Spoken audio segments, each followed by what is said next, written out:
Hi, welcome to సుభాంజీ కౌల్. Today topic వచ్చేసి మనకు బౌద్ధ మతం, బుద్ధిజం. దీని మీద మనకు చాలా సార్లు క్వశ్చన్ అడుగుతున్నాడు, ఎక్కువ క్వశ్చన్లు కూడా అడుగుతున్నాడు. ప్రతి ఒక్క కాంపిటేటివ్ ఎగ్జామ్లో కంపల్సరీ అడుగుతున్నాడు కాబట్టి చూసుకోండి. ఓకే, బౌద్ధ మత స్థాపన మగధలో జరిగినప్పటికీ కోసలలో పరిపూర్ణ అభివృద్ధి అనేది జరిగింది. పరిపూర్ణ అభివృద్ధి మనకు కోసలలో జరిగింది. ఓకే, సో కోసల చూసుకోండి. ఇక బౌద్ధ మతంను మాధ్యమిక వాదము అని కూడా అంటారు. బౌద్ధ మతం ఏమంటాము? మాధ్యమిక వాదం అని కూడా అంటారు. అయితే బుద్ధుని జీవిత చరిత్రకు సంబంధించిన కొన్ని కథలు ఉన్నాయి. అవి జాతక కథలు. ఇవి ఫస్ట్ జాతక కథలు. జాతక కథల గురించి అడుగుతాడమ్మా. గౌతమ బుద్ధుని గురించి జాతక కథలు ఏం తెలియజేస్తాయి అంటే నీతిని బోధిస్తాయి. ఇది చాలాసార్లు అడిగారు. నీతిని బోధిస్తాయి. తర్వాత సుత్తనిపాతం, తర్వాత దీపవంశము, మహావంశం అనే సింబల గ్రంథాలు ఉన్నాయి. ఈ సింబల గ్రంథాలు అంటే ఎక్కడ మనకు శ్రీలంకకు సంబంధించినవి. ఓకే, మన మౌర్య అశోకుడు తన కుమారుడు కుమారుడు మహేంద్రుడు తర్వాత కూతురు సంఘమిత్రను బౌద్ధ మతాన్ని ప్రచారం చేయడానికి సింహళ దేశానికి పంపుతాడు అప్పట్లో. ఓకే, ఇక గౌతమ బుద్ధుని గురించి గోత్రం వచ్చేసి గౌతమ, తెగ వచ్చేసి శాక్య తెగ. శాక్య తెగ చాలా సార్లు అడిగారమ్మా. రాజ్యము కపిల వస్తు. ఇక జననం వచ్చేసి 563 BC లుంబిని వనము నేపాల్లో ఉందిమ్మా. సాల వృక్షం కింద. ఇక ఈ జననం గురించి ఏం తెలియజేస్తారంటే కమలం పువ్వు, కమలము లేదా లోటస్ లేదా ఏనుగు తెలియజేస్తుందిమ్మా. సో ఎప్పుడు జన్మించాలంటే ఏ రోజు అంటే వైశాఖ శుద్ధ పౌర్ణమి. Okay, very very important. వైశాఖ శుద్ధ పౌర్ణమి రోజు. ఓకే, నెక్స్ట్ మరణం 483 BC అంటే 80 సంవత్సరాలు బతికాడు. ఎక్కడ చనిపోయాడు? కుశీనగరం యూపీ. వైశాఖ శుద్ధ పౌర్ణమి రోజే చనిపోయాడు. అంటే జ్ఞానోదయం అయింది కూడా వైశాఖ శుద్ధ పౌర్ణమి. అంటే 3 విషయాలు ఒకే రోజు జరిగాయి కాబట్టి బౌద్ధ మతస్థులు బుద్ధ పూర్ణిమ అనే పండుగ జరుపుకుంటారు. ప్రతి సంవత్సరం మనకు మే నెలలో వచ్చే పౌర్ణమి వైశాఖ శుద్ధ పౌర్ణమి. ఓకే, బుద్ధ పౌర్ణమి అనేది పండుగ ఎవరు జరుపుకుంటారు అంటే బౌద్ధ మతస్థులు. అయితే ఇక్కడ ఒక క్వశ్చన్, ఎన్టీఆర్ సమాధి పేరు బుద్ధ పూర్ణిమ అమ్మ, హైదరాబాద్ లో ఉంది. ఎన్టీఆర్ సమాధి పేరు బుద్ధ పూర్ణిమ, హైదరాబాద్. ఓకే, ఇది గుర్తుపెట్టుకోండి. నెక్స్ట్ ఈయన తండ్రి శుద్ధోధనుడు. ఓకే, తల్లి మహామాయ, మాయాదేవి లేదా మహామాయ. కోలియ తెగకు చెందినవారు. ఇక పినతల్లి అంటే పెంచిన తల్లి గౌతమి ప్రజాపతి. చాలా ప్రేమగా ప్రేమించింది. అంటే మహామాయ యొక్క చెల్లెలు గౌతమి ప్రజాపతి. అందుకే తన పేరు ముందు గౌతమి అని పెట్టుకున్నాడు. ఎవరు? ఈయన గౌతమ బుద్ధుడు గౌతమ బుద్ధుడు అని పెట్టుకున్నాడు. ఓకే, ఇక భార్య యశోధర. గౌతమ బుద్ధుని భార్య పేరు యశోధర. అక్కడ వర్ధమాన మహోని భార్య పేరు యశోద. ఇక్కడ యశోధర. గుర్తుపెట్టుకో, don't confuse this point. Okay, ఇక కుమారుడు రాహుల్ అంటే అర్థం బంధం. ఒకసారి అడిగాడు మన కాంపిటేటివ్ ఎగ్జామ్ లో, రాహుల్ అంటే అర్థం బంధం. అప్పుడప్పుడు అర్థాలు అడుగుతున్నాడు మా. నెక్స్ట్ కుమార్తె ప్రియాంక. వచ్చేసి ప్రియాంక. అక్కడ వర్ధమాన మహావీరుని కుమార్తె పేరు అనోజ్ఞ లేదా Priyadarshini. Okay, remember this point. Okay, ఇక సోదరుడు దేవదత్తుడు. అంటే దేవదత్తుడు. ఓకే, ఇక గుర్రము కంటక. ఈ తెలుపు గుర్రమ్మ అంటే ఈయన చనిపోయినాక గుర్రం కూడా చనిపోయింది. ఓకే, గుర్రము వేగానికి చిహ్నము.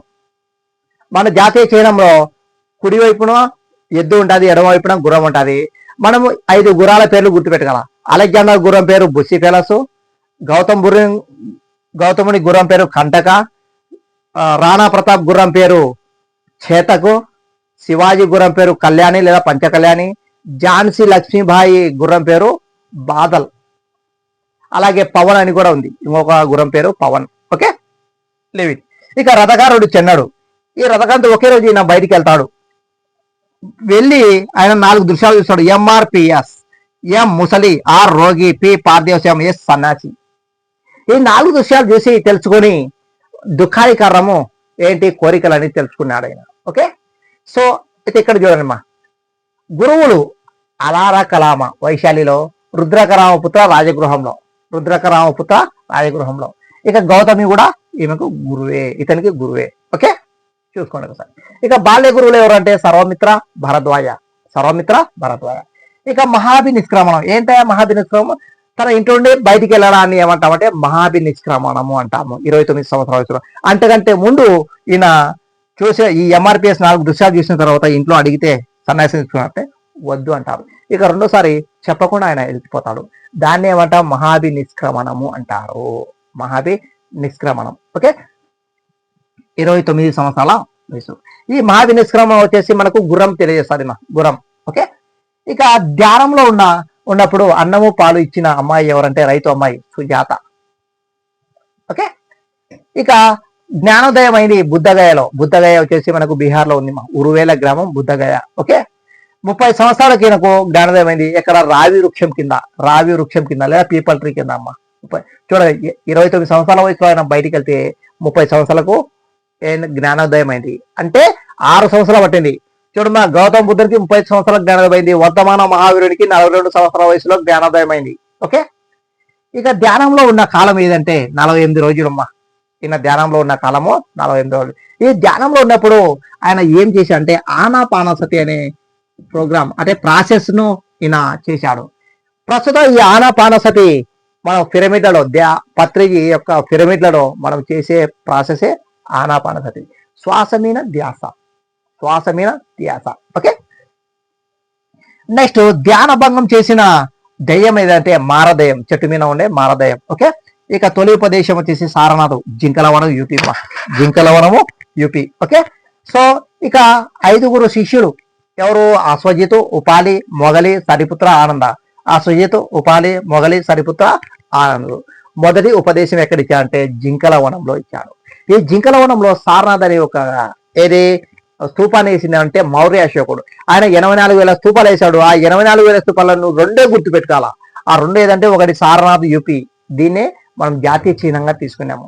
ఇక రెండవది వచ్చేసి సాంచి స్తూపం. ఎక్కడ ఉంది? అది మధ్యప్రదేశ్ లో ఉంది. అతిపెద్ద స్తూపం ఇది ముఖ్యమైన స్తూపం సారనాథ్. ఓకే, ఇక ఎక్కువ ఉపదేశాలు ఇచ్చిన స్థలం వచ్చేసి శ్రావస్తి.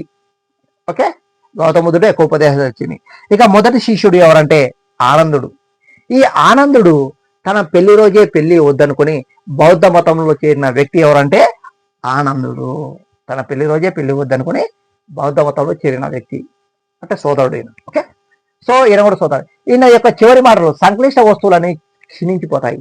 గౌతమ బుద్ధుని యొక్క చివరి మాటలు సంక్లిష్ట వస్తువులని క్షీణించిపోతాయి అన్నాడు. ఓకే, ఇక మరణానికి కారణం ఎవరు? చుండు. ఈ చుండు పంది మాంసము ఇవ్వడం వల్ల ఆయనకు వేరే రోజు అస్వస్థకు గురై ఆయన చనిపోయాడు. ఎవరు? గౌతమ బుద్ధుడు చనిపోయాడు. సో ఈయన 29 సంవత్సరాల దాకా ఆయన తిన్నాడు మాంసం.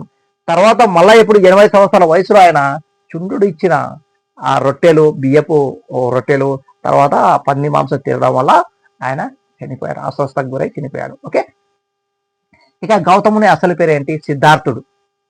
గౌతమ బుద్ధుని అసలు పేరు సిద్ధార్థుడు. ఇక ఈయనకి ఇతర పేర్లు ఏమో తథాగతుడు, అంటే సత్యాన్ని తెలుసుకునేవాడు, నో ద ట్రూత్. బుద్ధుడు బోధి లేదా జ్ఞానం. ఓకే, అంగీరస అంటాం. సుగతో అంటే బాగా మాట్లాడేవాడు, వెల్ స్పోకెన్ పర్సన్, బాగా మాట్లాడేవాడు. ఓకే, శాక్యముని అంటారు ఇతని. ఏమంటాం? శాక్యముని. ఇక భాగవతి. ఇక ఆసియా జ్యోతి అంటాం ఇతని. గౌతమ బుద్ధుని ఆసియా జ్యోతి అంటాం. Edwin Arnold. ఈ మాట అనేది ఎడ్విన్ ఆర్నాల్డ్ ఏ బుక్ లో అన్నాడంటే ది గ్రేట్ రినౌన్సియేషన్ అనే బుక్ లో ఈయన ఈ మాట చెప్పాడు. ఏమని? ఆసియా జ్యోతి గౌతమ బుద్ధుడు అని. ఇక ప్రపంచ జ్యోతి లైట్ ఆఫ్ ది వరల్డ్ అని ఎవరు చెప్పారంటే శ్రీమతి రైస్ డేవిడ్స్ చెప్పారు. ఇక మనకు పంచ కళ్యాణాలు ఉన్నాయి. గౌతమ బుద్ధుని యొక్క జీవిత చరిత్ర తెలుసుకోవడానికి మనకు 5 ఘటాలు ఉన్నాయి. అవి పంచ కళ్యాణాలు. ఓకే, పంచ కళ్యాణాలు అంటే 5 పెళ్లిళ్ళు కాదు, 5 ఘటాలు. గౌతమ బుద్ధుని యొక్క ఘటాలు అంటే జీవిత ఘటాలు. ఏవి? జననం, కమలం పువ్వు లేదా ఏనుగు. ఓకే, సూచిస్తారు. సో మహాది నిష్క్రమణం, గుర్రము. సో సంబోధి, రావి వృక్షంని. ఇక ధర్మచక్ర పరివర్తనం, 8 పుల్లల గల ధర్మచక్రం అంటే ఈయన మొదటిసారి ఉపదేశం ఇచ్చిన.